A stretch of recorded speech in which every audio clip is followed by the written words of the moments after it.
പള്ളിക്കലെ government high school ഗ്രൗണ്ടിൽ അപകടകരമായ car racing. School വിട്ട് കുട്ടികൾ മടങ്ങിയ സമയത്തായിരുന്നു അഭ്യാസ പ്രകടനം. CR7 സ്റ്റിക്കറുകൾ അടക്കം പതിപ്പിച്ച 6 കാറുകൾ ബേക്കൽ പോലീസ്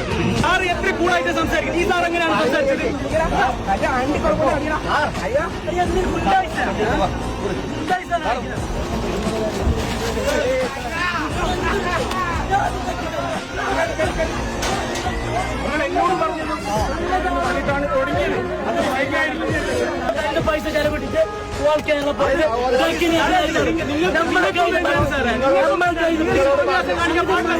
ജനങ്ങൾക്ക് വേണ്ടി പ്രവർത്തിക്കാനാണ് ജനങ്ങൾക്ക് വേണ്ടി പ്രവർത്തിക്കാനാണ് പോലീസ്. ജനങ്ങൾക്ക് ദ്രോഹിക്കാനുള്ള സാറിന് മനസ്സിലാവല്ലോ കാര്യങ്ങൾ. 7 ദിവസത്തോളം കേരളത്തിലെ എല്ലാ ജില്ലകളിലും സന്ദർശിച്ച് തിരിച്ചു വന്നിട്ടു എല്ലാ ന്യൂസുകാരെ നിങ്ങൾ കണ്ടില്ലാലോ. 2-3 മീഡിയകളല്ലാതെ കേരളത്തിൽ ഒരുപാട് മീഡിയകൾ ഉണ്ടായിട്ടു ഒന്ന് ഈയൊരു യാത്ര ഒന്ന് പോസ്റ്റ് വരാത്തത് എന്താ? ഇങ്ങനെ കാത്തിരുന്ന ഞങ്ങൾക്ക് നിങ്ങൾ തന്നൊരു വലിയ ഗിഫ്റ്റാ. ഇതിങ്ങക്ക് എന്തുള്ളതാ?